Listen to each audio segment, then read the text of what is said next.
Fala pessoal do Conversas Sustentáveis, como é que vocês estão? Estamos aqui para mais um episódio muito legal, a gente que tem conversado um pouco sobre economia circular, como as empresas têm se posicionado, e agora a gente está trazendo uma empresa que parte, né, desse pressuposto de economia circular, já tem essa visão muito madura.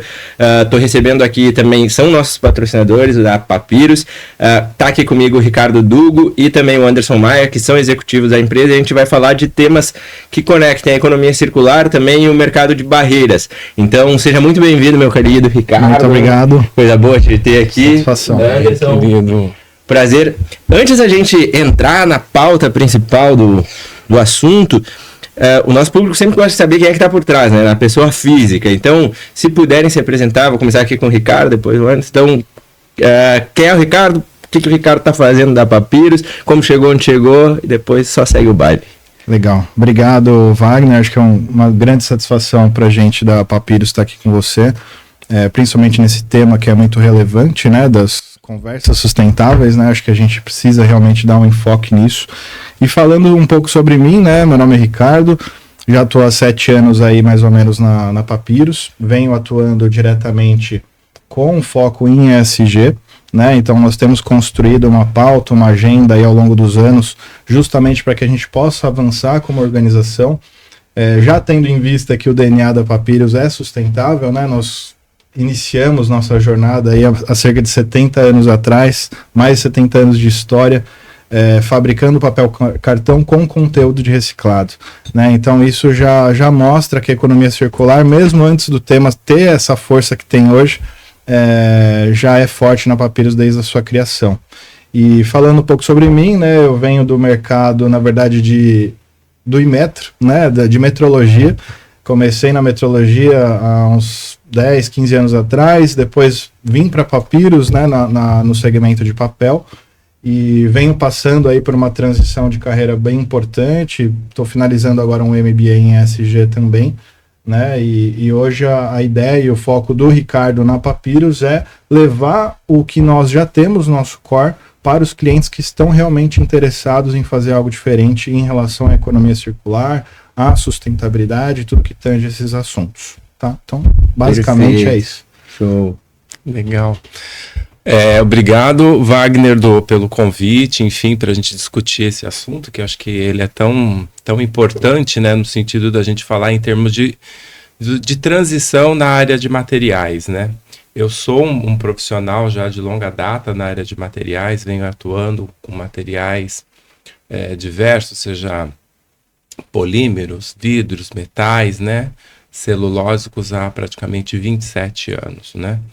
E dentro desse período a gente observa assim, uma grande transição em termos de aplicações diversas no mercado, né? Então a gente vê aquele movimento onde você teve muito estrutura de material plástico, vamos chamar assim, polímeros, né? Metais transitando para polímeros, né? E da mesma forma, hoje a gente vê muita coisa transitando para papéis, né? E com todos os atributos que papel tem, né, ele acaba faltando aí alguns, digamos assim, números em termos de propriedades que seriam interessantes para que ele abrangesse muito mais aplicações em termos de mercado. E é justamente isso que eu venho fazendo hoje na Papyrus, né, desenvolvendo tecnologia de propriedades de mudança de superfície desses materiais, né, celulósicos, para que a gente atinja aí novas fronteiras em termos de oportunidade mercadológica. Muito bom.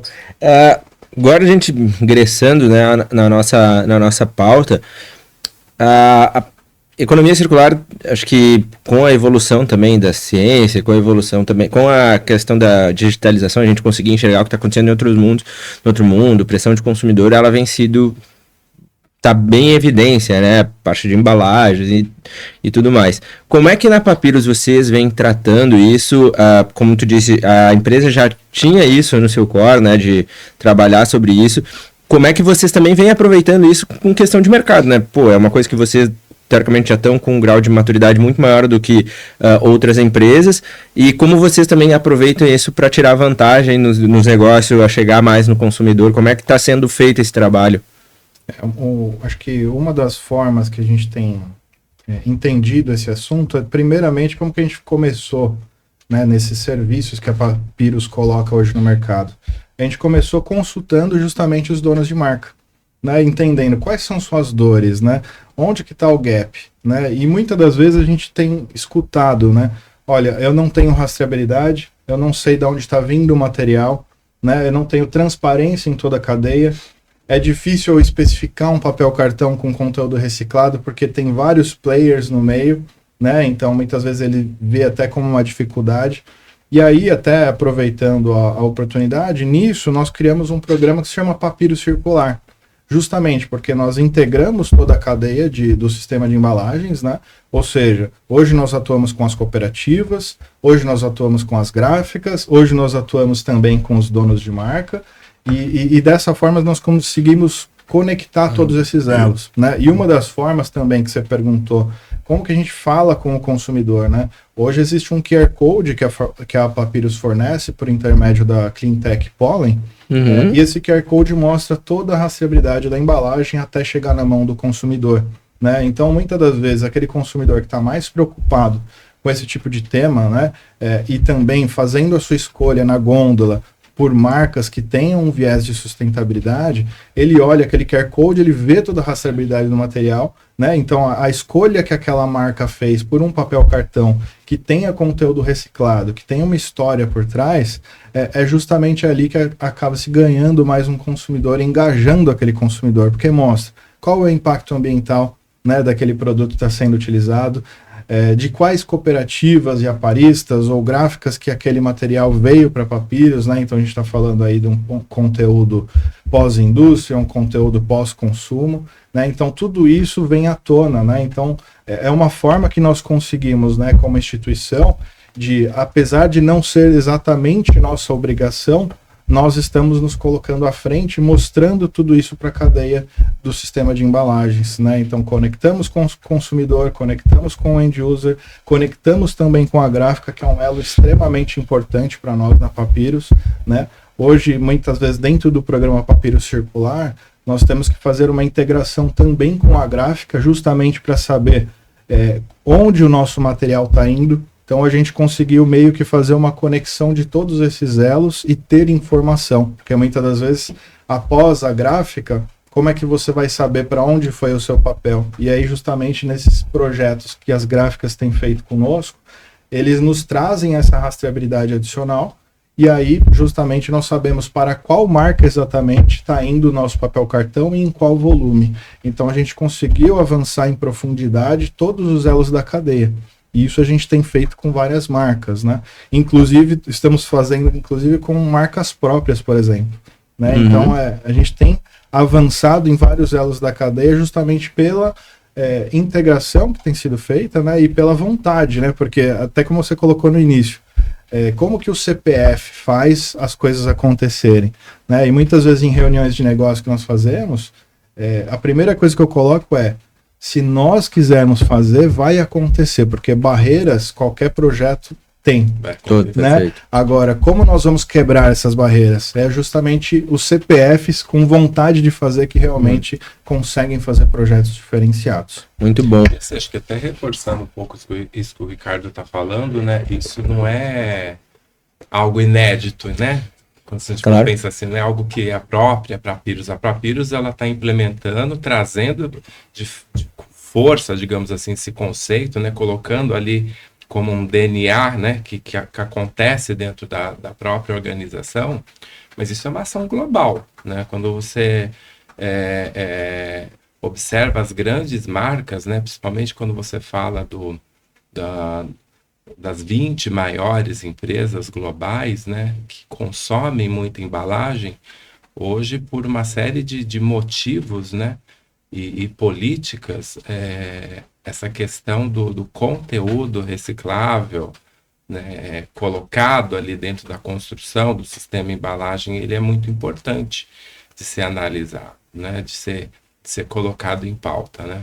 Se você olhar, por exemplo, países como França, Alemanha, né, na Europa, de uma maneira geral, já tem uma força, né? De uma maneira geral, exatamente. Você já vai ter ali uma identificação da própria embalagem de que ela foi construída e ela tem esse teor, digamos assim, de material que é de origem de PCR, né? Claro que existem uma série de caminhos, né, e desafios quando você fala de diferentes tipos de materiais, como você adequar isso, né?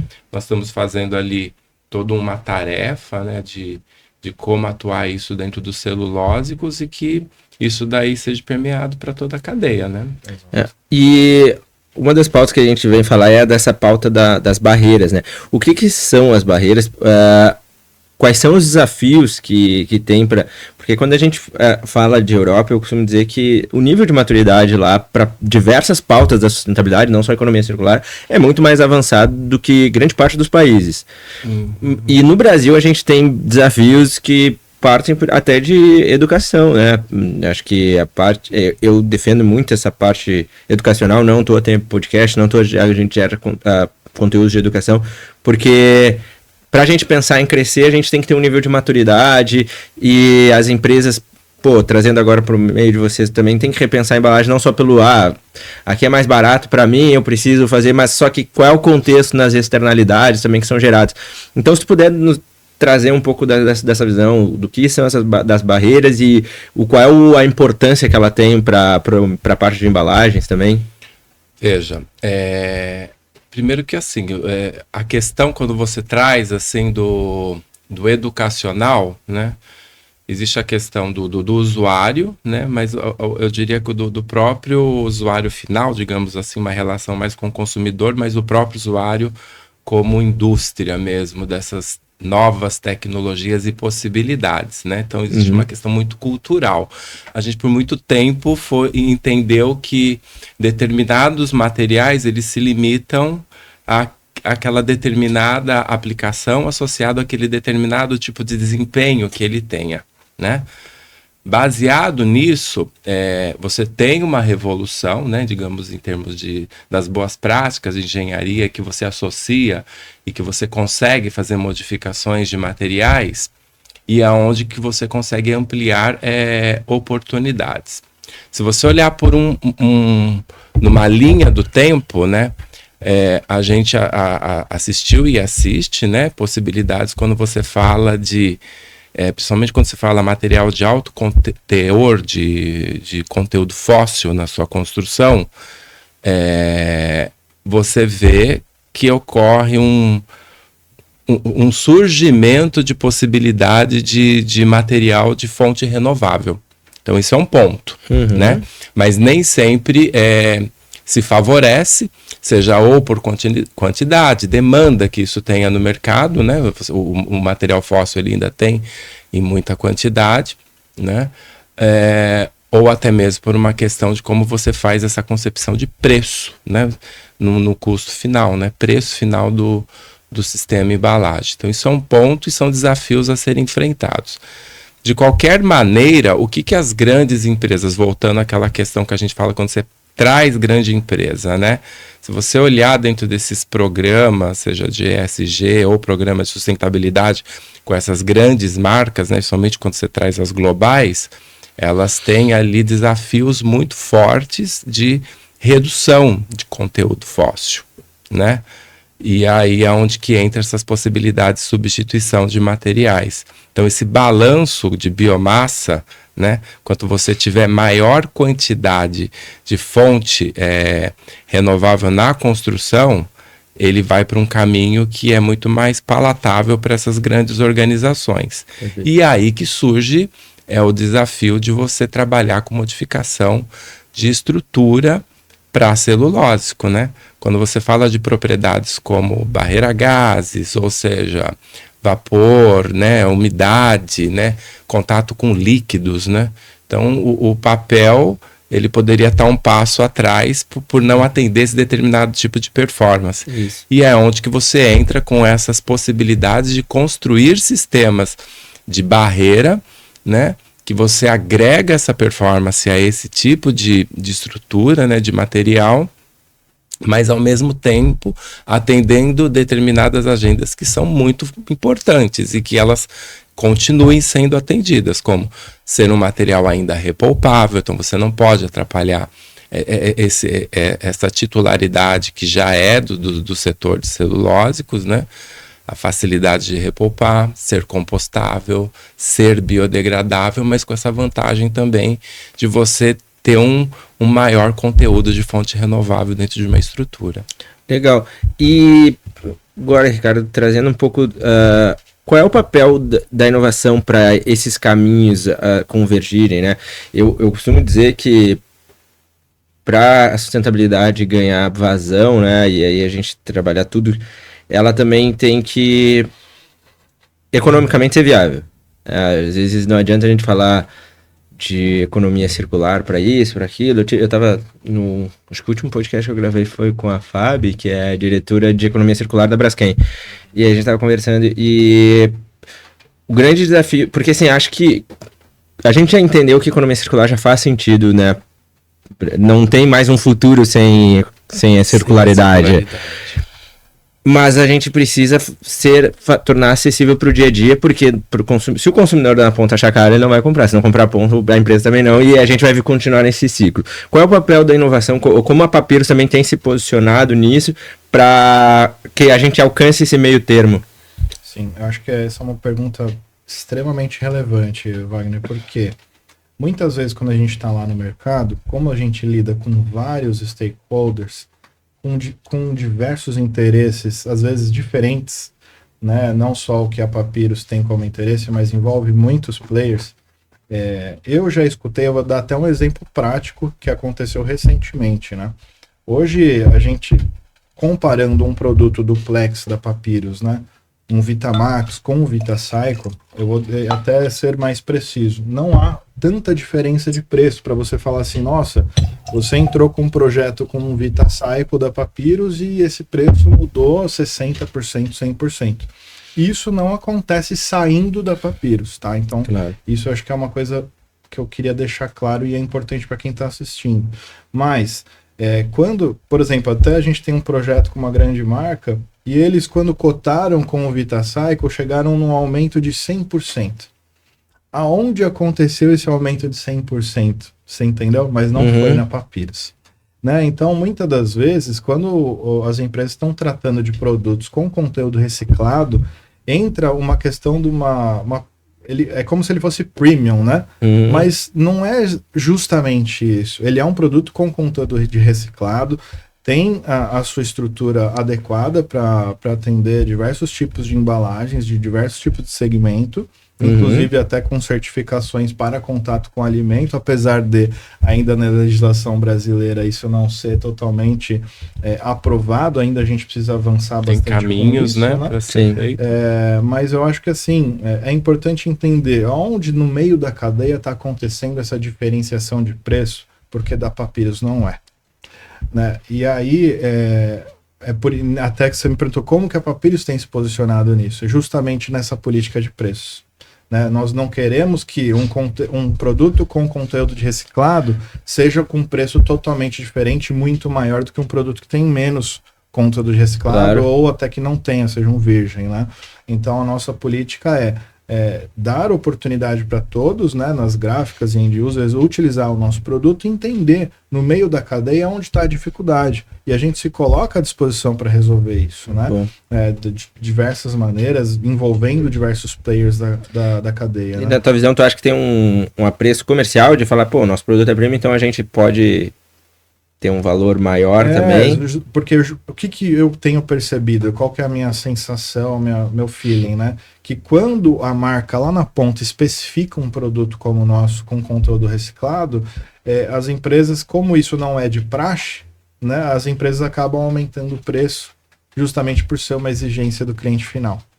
Né? Então, muitas vezes acaba sendo um certo oportunismo aí no meio de cadeia. Né? Um pouco da maturidade que a gente estava falando. Que, aliás, é um pouco aquilo que você trouxe no início, né? Tudo, ele perpassa por educação, claro, né? Você dizer que um produto, seja qual ele for, por ele ter conteúdo e presença de material, né, de origem reciclada, enfim, não necessariamente ele tem que ser mais barato, né? A gente tem que entender que o processo de em reintroduzir aquele material dentro da cadeia, às vezes ele é até muito mais complexo do que você trabalhar exatamente com material utilizando matéria-prima de fonte, digamos assim, o virgem, né? Você tem tratamentos de limpeza, purificação, uma série de questões, como você incorporar isso, fazer que isso volte a atender as mesmas propriedades, ou próximo das propriedades de um material virgem, e não menos importante, né, que é o fato de você ter que fazer que atenda as mesmas condições regulatórias. Claro. Então, ou seja, hoje se você pega uma estrutura, seja duplex, triplex, enfim, ou qualquer outro material que você tenha ali a construção com virgem, a hora que você adiciona o reciclado e submete isso digamos, a toda a rotina regulatória, ele tem que atender igualmente. Então ele tem muito mais desafios, né? Então também se criou uma cultura, acho que até um pouco generalizadas, de que o que contém ali o reciclado, ele tem que ser necessariamente barato, né? Eu acho que ele é um desafio, né? A Papyrus, ela vem pelo menos trabalhando isso de tal forma que a gente tem uma melhor adequação dentro do parâmetro preço, custo final, né? Para que não só para que se encaixe tudo melhor, mas que você consiga ter maior aderência, digamos assim, de cultura do que se fala sobre circularidade. E até para tratar o pós-consumo, né? Exatamente. Como o pós-consumo chega? Ele não chega limpo perfeitamente, adequado, pronto para ser utilizado. Tem todo um tratamento que tem que ser feito naquele material, né? E hoje, dentro do nosso processo produtivo, inclusive, existe um tratamento a quente, né? Que poucas fábricas, ou talvez a Papyrus seja uma única aí no Brasil, que tem esse tratamento a quente de todas as nossas matérias-primas, né, de todo o nosso processo produtivo. Então, toda a parte de limpeza, né, e essa parte biológica, vamos dizer assim, ela não chega até o produto final, né? Então, isso dá uma garantia maior, né, para os nossos produtos com relação à segurança dele, né? Você tem que acabar ter que implementar muito mais controles, exatamente, né? Para você garantir isso e mitigar todo qualquer tipo de risco. E apesar de todas essas criticidades, como o Anderson colocou, a gente mantém essa política para que as empresas consigam utilizar mais o reciclado, né? Porque no fim das contas, a gente está atendendo também uma política nacional de resíduos sólidos. Existem decretos por material que estão acontecendo, né? O que eu sei é que, acredito que ainda esse ano vai sair o decreto de plástico, decreto de papel, né? E o que se está colocando nos estudos, né? Na formação desses decretos, é uma exigência de material reciclado nas embalagens, né? Então isso já acontece na Europa, como bem colocado aí por vocês, e eu acho que é importante entender, o Brasil vai chegar a esses níveis de exigências de reciclagem. É isso que eu queria trazer, até essas exigências, até para na parte da aplicação da barreira química para substituir a do plástico, a gente precisa de novas regulamentações para que funcione, ou hoje a gente já conseguiria fazer uma substituição equivalente um pelo outro? Seguramente já dá para fazer, mesmo porque quando a gente está falando dessas tecnologias, elas já são tecnologias que já estão mapeadas, né? Então, em alguns países já estão implementadas, né? Então ela já está acontecendo, né? Então, até mesmo porque dessa revolução que eu estava falando, da possibilidade de trocas, né? Para algumas categorias, de você sair de um material e ir para outro, então ela já está vigente em termos de regulatórios, né? Claro que você tem alguns passos para serem tomados, que é determinado produto que já está dentro de uma determinada agência, seja europeia ou americana, mas que ela não esteja, por exemplo, dentro da Anvisa ainda, essa é uma lição que está sendo feita há todo tempo. Mas tem algum tipo de incentivo que a gente poderia ter aqui no Brasil que acelerar esse processo, ou é algo que vocês acham que já está caminhando bem? A legislação não sei se é um incentivo no próprio dizer da palavra, né? É uma obrigatoriedade, mas ela está avançando, né? Nos últimos anos parece que a cada semestre é um decreto novo. Se você acompanhar em relação muita revisão, né? Muita revisão revisão decreto técnica. novo, decreto que deixa de existir, é revogado, de repente traz um decreto novo. Então, assim, mas mesmo com esse vai e vem, eu tenho visto um avanço positivo na legislação, né? Não só o avanço positivo na parte da legislação, né? Mas para você já ter construção de materiais que já tem foco nisso, né? Exato. Então, quer dizer, não está se... Aliás, os materiais que existem hoje, né? Eles têm desafios. Eu diria assim, os próprios existentes de hoje, que são aplicados, principalmente quando você fala ainda de conteúdo fóssil, estão surgindo novas legislações que esses que existem hoje terão e precisam ser adequados. Então, ou seja, esses que estão chegando, ele já chega meio que atendendo esse tipo de caminho, né? Esse tipo de necessidade a título de aplicação. Como eu disse, por exemplo, se hoje eu já tenho um desafio que quando eu aplico, por exemplo, uma determinada resina, né, conteúdo fóssil, para criar determinadas propriedades de barreira no papel, eu já tenho algum nível de dificuldade, principalmente quando eu vou introduzir ela num processo de recuperação, essa nova que eu estou prospectando e que eu estou implementando, eu já estou tirando essa grande dificuldade. Então, além de adequar todo, digamos, ambiente regulatório, atender performance, ela também está buscando facilitar esses processos para que continue sendo cada vez mais circular, né, o produto. E na visão de vocês, eu sou oriundo do setor de energia, então eu tenho uma área que eu conheço com mais profundidade e sei o quanto nós, como país, a gente pode liderar essa questão de transição energética, né? Já é um país que tem avançado principalmente na parte de eletricidade, biocombustível também a gente está avançando bem. O que falta para a gente deixar de seguir regras lá de fora e a gente liderar? Porque assim, eu costumo dizer que a gente tem uma síndrome de vira-lata, que a gente adora enlatar o que está acontecendo de fora e trazer sem criar com a nossa visão. Como é que é a visão de vocês a respeito disso? Sendo que o Brasil tem total capacidade para liderar e trazer a tendência, né? E Exato. não falta profissionais que estejam imbuídos nisso, né? Eu acho que de repente tem que ter um foco maior nisso, né? E até trazendo uma coisa que eu tenho observado junto aos end users, né? Alguns poucos têm metas de conteúdo reciclado em papel, mas a maioria tem meta de redução de plástico.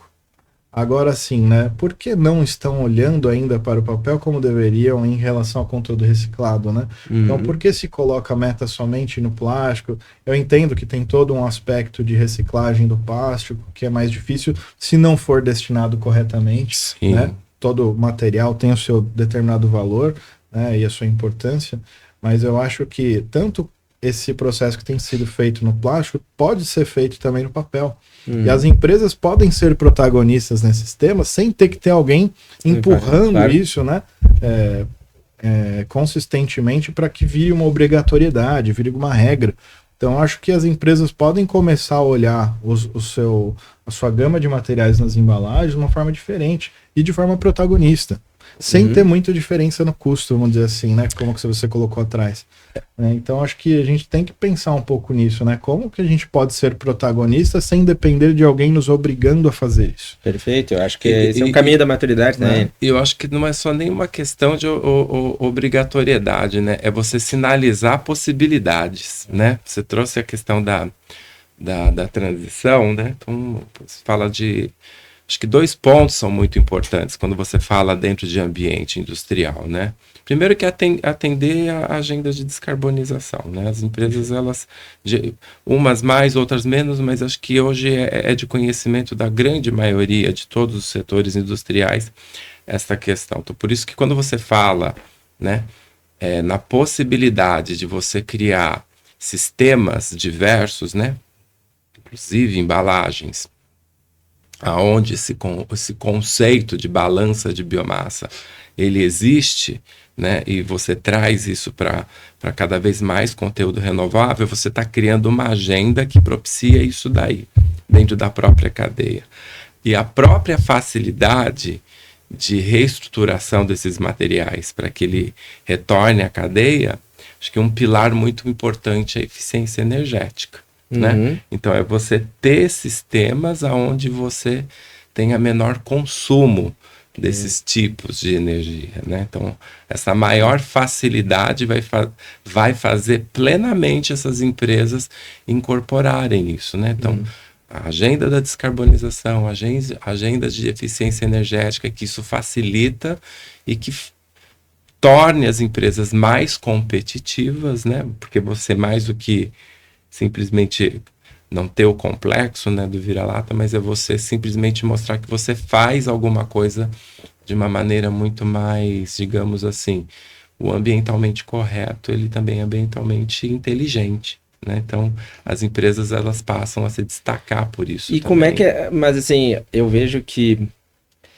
tudo tem que parar de pé, né? Eu tenho um parceiro que a gente gravou também, né? Que eles me comentaram no off que o mercado estava são da área de transporte, logística, e aí, porque a gente tinha que ter caminhões elétricos e tal, daí compramos uma frota. Só que ninguém quer pagar mais. Exigiram que eles mudassem, mas assim, pô, tem um custo para essa mudança, né? Acho que isso precisa... como é que vocês percebem essa conversa também com o cliente, né? Porque eu vejo que às vezes muito é exigido, mas eu quero, mas eu não quero pagar por isso. Como é que tem sido, assim, essa conversa, esse nível de maturidade, tipo, de sentar na mesa com a pessoa, esse tá tipo beleza. De conversa é todo dia, Wagner. É sensível, né? Ela é sensível. Aliás, ela é tão sensível que você tá olhando o seu momento de agora, né? Quanto custa tudo isso, né?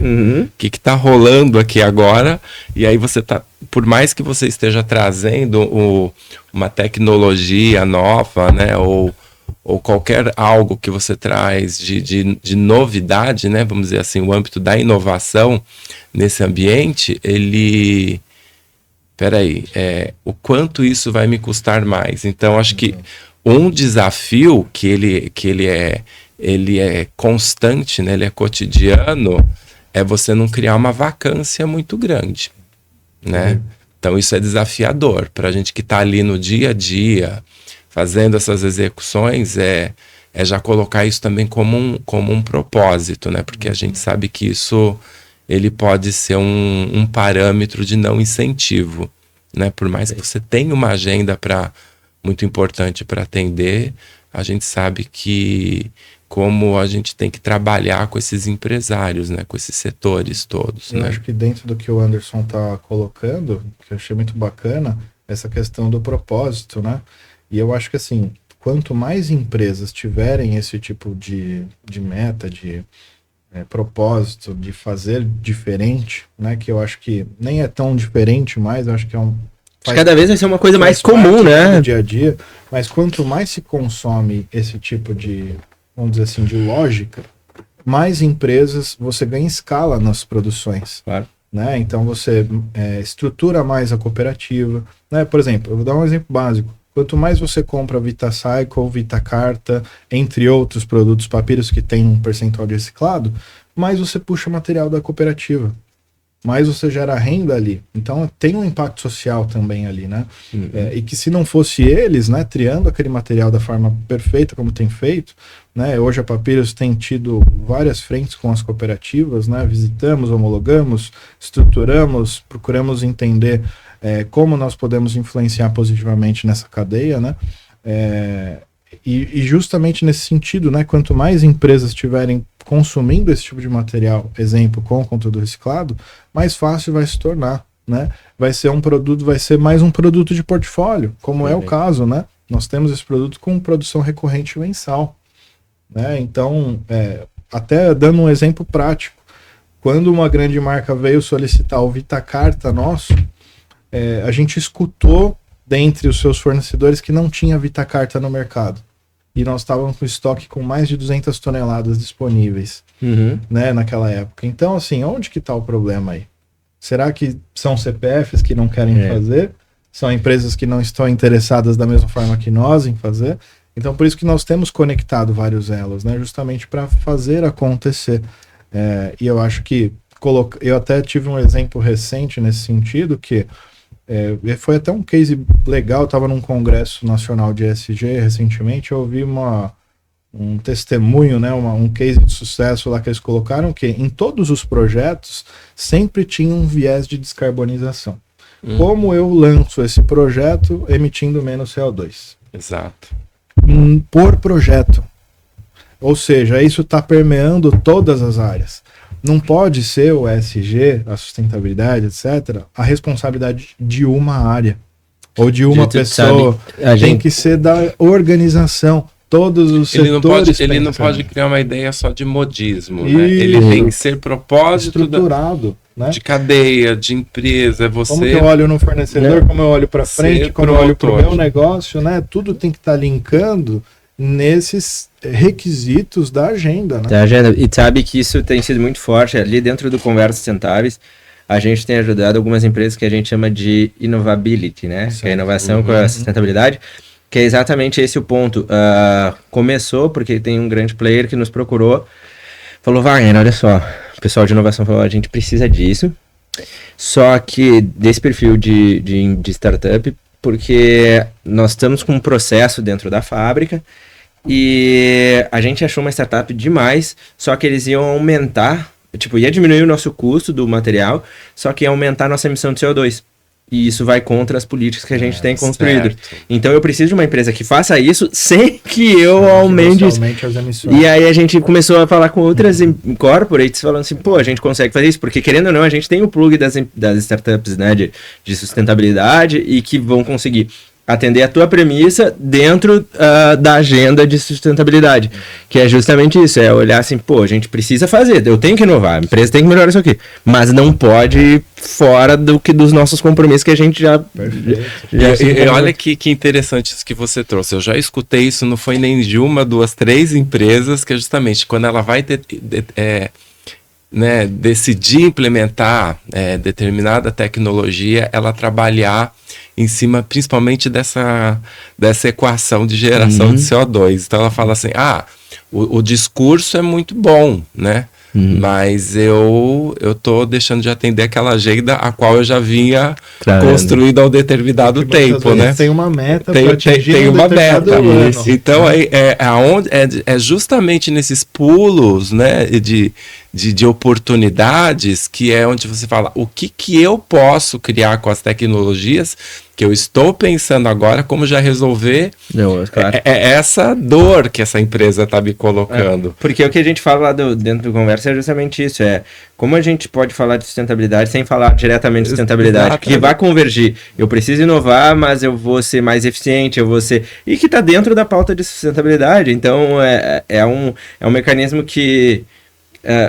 como o Ricardo falou, não é mais novidade, não é algo que a gente precisa. Exato. É uma premissa de mercado, é uma tendência. Então, assim, mas eu não posso mais crescer o meu negócio da forma que estava sendo. Esse é o grande ponto, né?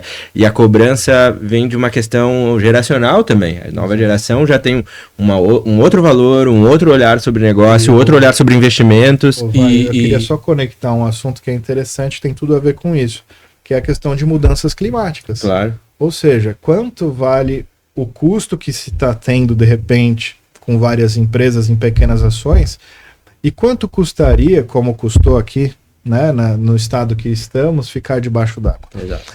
Então, assim, são pequenas ações de várias empresas que impactaram no clima e aconteceu o que aconteceu. Agora, se todo mundo está pensando somente no seu umbigo, né, no seu próprio business, e não quer dar um passo, não precisa fazer um passo, 10 passos de uma vez. Pode fazer um passo estruturado por semestre, por ano. Ações mais concretas e de forma preditiva, né? Que você sabe quando você vai dar esse passo, né? Mas se todo mundo fizer dessa forma, a gente consegue interferir na mudança climática positivamente e você evita e reduz os riscos, né? Porque qual é o risco de acontecer, como aconteceu aqui em São Paulo, e de repente a sua empresa estar no meio de uma enchente como aconteceu aqui, né? Então, eu acho que muitas vezes as empresas não estão efetivamente observando que pequenas decisões que vão contra uma agenda de sustentabilidade pode impactar no todo, e o todo muitas vezes pode ser você daqui a pouco. Sem dúvida. Né? Então eu acho que isso conecta também, né? A nossa responsabilidade ambiental nas nossas ações, né? Como empresa, como organização. E tem um olhar também assim, né, Ricardo? Se você está falando dessa grande palavra, né? Sustentabilidade é algo muito, muito amplo, né? Eu acho que é esse exercício diário, né? Isso compete cada vez mais também para as grandes empresas de trabalhar toda a cadeia, né? Porque se a gente às vezes tem a dificuldade, né? Em algum momento a gente percebe, como eu falei para você, às vezes você está começando um determinado projeto, ela fala, não, mexeu naquela determinada forma da minha agenda ali, então eu não continuo aqui. Não, é aí que você tem que continuar, porque é ali que aparece, aquela dificuldade precisa ser sanada para você poder conseguir dar o próximo salto, né? Para eliminar isso daí. Eu olho isso muito porque quando a gente depende muito de quem está lá atrás, né? Que a gente fala muito dos aparistas, né? Falando especificamente, né, das cooperativas. Então eles se o grande ele tem dificuldade, você imagina esses menores, né? Claro. Seja dificuldades do próprio recurso humano, dificuldades da base tecnológica, né? A gente tem que lembrar que a gente ainda tem um parque, digamos assim, em termos de maquinário de uma forma bastante obsoleta, né? Então a gente precisa fazer todo um arranjo através, inclusive, de políticas públicas para que não somente o setor industrial faça, né, esse, digamos assim, esse trabalho de uma maneira organizada, mas que a própria política pública comece a aparecer para criar ambientes facilitadores para todas essas empresas. Bom, pessoal, a gente está indo para o final, tem uma dinâmica rapidinha aqui. Essa é difícil. Que bate bola, assim, pra gente. Vou sugar aqui pra gente conseguir matar tudo. O Brasil precisa mais de...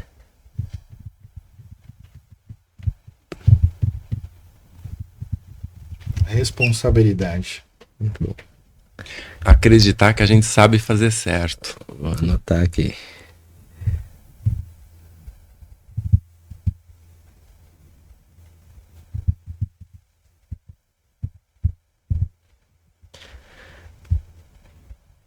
Dica de algum conteúdo, filme, livro, que tu acha que sobre esse assunto que a gente falou, que as pessoas, assim, ó, pô, todo mundo precisaria saber disso aqui. Olha, tem um livro muito bacana que se chama justamente Economia Circular, né? Catherine Wettman, se não me engano, o nome da autora.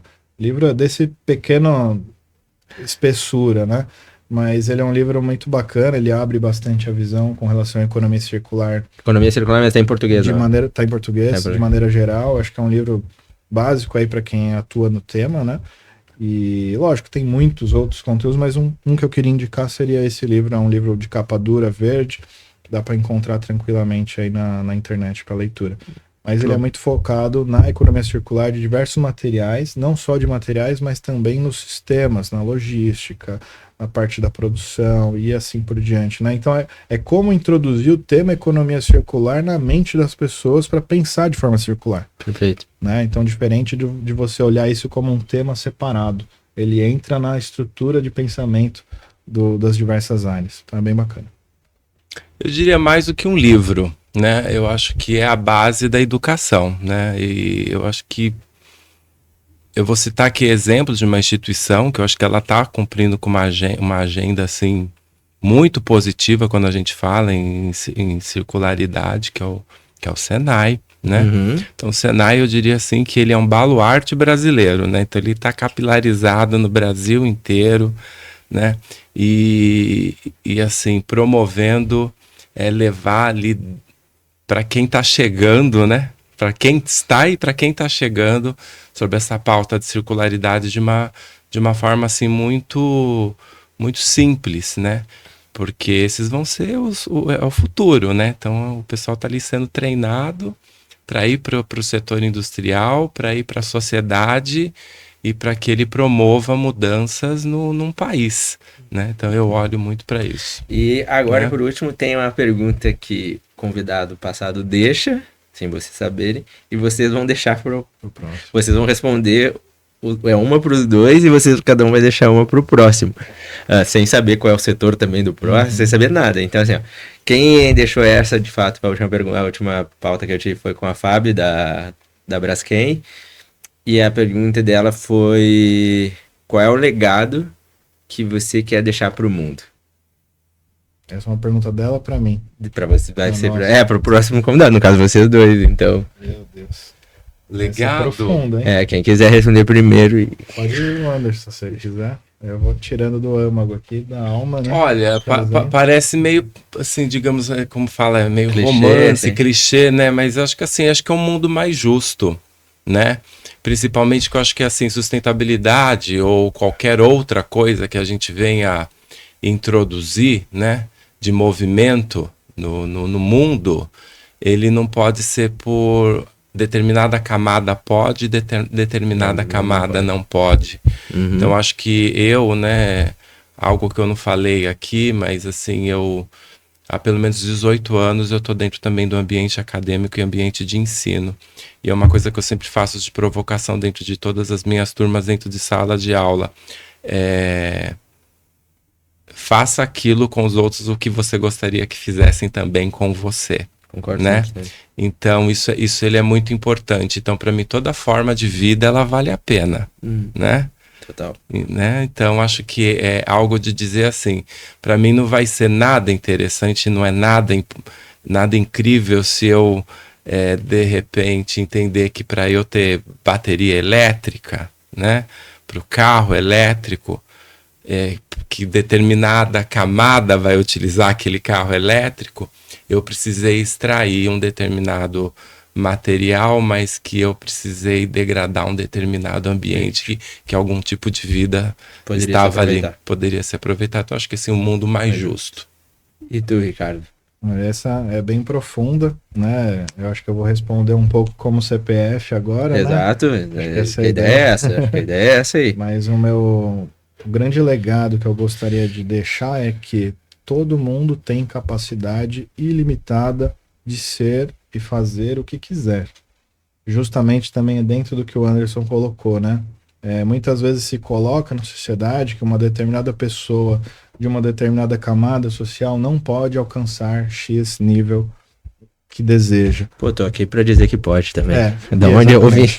Então é disso que eu tô falando. Eu acho que ninguém tem uma capacidade inferior a ninguém, né? Todo mundo tem chance de estudar desde que queira, né? Apesar das dificuldades que às vezes a gente encontra no Brasil, depende muito da pessoa chegar onde quer chegar. Então acho que um grande legado aí que eu gostaria de deixar é que as pessoas acreditem nelas, no seu próprio desenvolvimento pessoal, que é possível, né? E isso buscando diligentemente, né?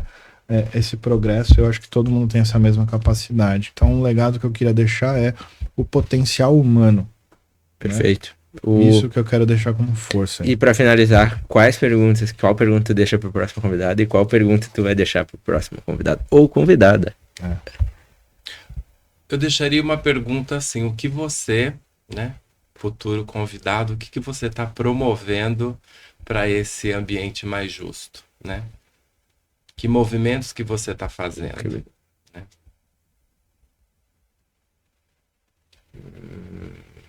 E tu, Ricardo? A minha pergunta é: o que você tem feito para transformar o mundo?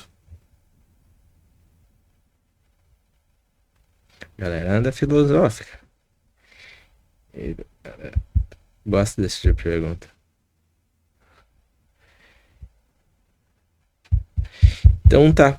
Pessoal, muito obrigado, quero agradecer primeiro por vocês, para quem ficou com a gente também, quem quiser conhecer mais do Conversas Sustentáveis, Conversas Sustentáveis em todas as redes, nossa comunidade, a comunidade cs.club, onde tem diversos conteúdos de educação sobre sustentabilidade, tudo grátis, tem a diagnóstico de sustentabilidade, pode se conectar com outros players também, e quem quiser me seguir também é WS Lopes no Insta e Wagner Lopes no LinkedIn. Então, pessoal, deixa os contatos de vocês, onde também encontram o Papiros. Agora é com vocês aí. Bom, só dando o fechamento, o meu LinkedIn, pra vocês procurarem lá, Ricardo Mendes Dugo, praticamente só vai achar sou eu, que atuando na Papiros. podem também entrar em contato comigo pelo LinkedIn, já buscando as soluções que a Papyrus pode oferecer.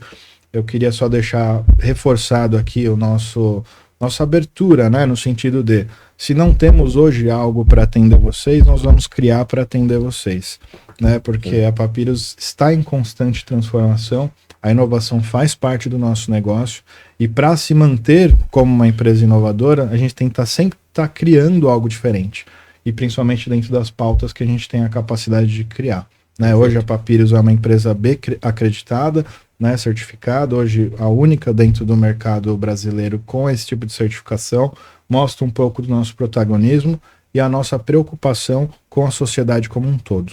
Tá? Vou passar para o Anderson. Bem, para quem quiser me achar, meu LinkedIn Anderson Maia, né? Tô ali atuando na Papyrus, né? Dentro dessa diversidade de temas que a gente discutiu aqui, né? Mais focado exatamente nessa questão voltada aos materiais, às propriedades de barreira, mas acho que qualquer outro ambiente de discussão onde envolva materiais pode contar comigo, mandar perguntas lá, enfim, via mensagem pelo LinkedIn, eu sempre estou respondendo, estou apoiando as empresas, não necessariamente para falar sobre a questão do material celulósico e as suas possibilidades, mas qualquer outro desafio que você precise resolver dentro da tua empresa e que a gente encaixe nessa questão que a gente trouxe aqui, né, de oportunidades mais justas, né, e de entendimento de como que você pode estar acessando também tecnologia, seja quais elas forem. Show! Pessoal, nos falamos semana que vem. Tem mais. Até lá. Até lá.